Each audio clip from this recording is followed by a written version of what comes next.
অসম দৰঙা মণ্ডলৰ পৰা এইখিনিয়ে ভাৰত চৰকাৰৰ ওপৰত দাবী জনাব ওলাইছোঁ যে বাংলাদেশত যেমান হিন্দুগিলা আছে সুৰক্ষা দিব লাগে আৰু যেমান আমাৰ বাংলাদেশত হিন্দুগিলা আছে সুৰক্ষা দি কিনি যাতে আগন্তুক দিনত ডিপু চন্দ্ৰ দাস আৰু অন্য আগৰ বছৰত যদি হিন্দুক যে অত্যাচাৰ চলাই আছিল এইটো টোটেলি বাংলাদেশত বন্ধ হ'ব লাগে আৰু যেমান বাংলাদেশ চৰকাৰৰ ওপৰত আমি হিন্দু জাগৰণ অসম আৰু অন্যান্য যেমান হিন্দু সংগঠন আছে এইখিনিয়ে আমি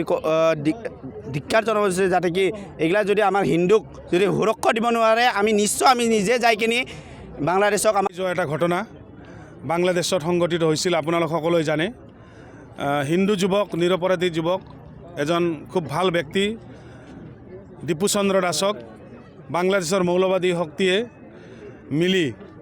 বৰ্বৰভাৱে জীৱন্তভাৱে গছত ওলমাই যি জ্বলাই দিলে তাৰ প্ৰতিবাদত আজি এই ভাৰত ভূটান সীমান্তৰ দৰঙা অঞ্চলৰ এই গেৰেজ লাইনত আমি হিন্দু জাগৰণ অসম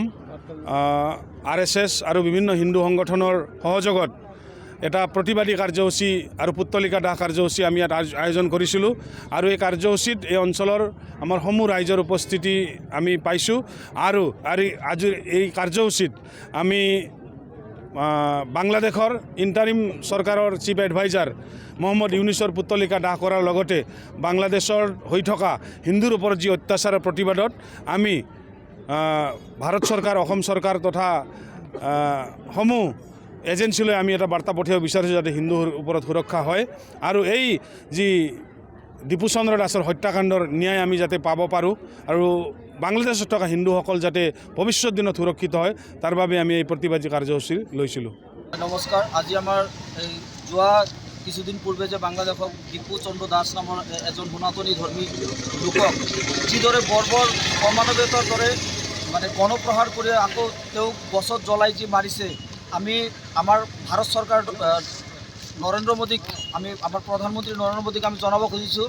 যে আমাৰ হিন্দু যদি আপুনি হিন্দুৰ পূজাৰী হয়, আমি জানো আপুনি হিন্দুৰ পূজাৰী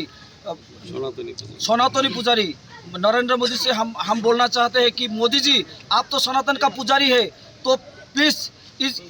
जो बांग्लादेश में जो अमानवीयता हो रहा है इसके ऊपर आप नज़र दीजिए। और सिर्फ ये भी नहीं, कुछ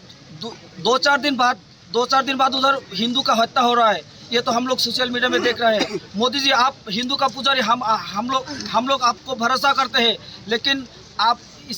इस बारे में आप स्टेप लीजिए, हम लोग आपके साथ हैं। जय भारत, भारत माता की जय।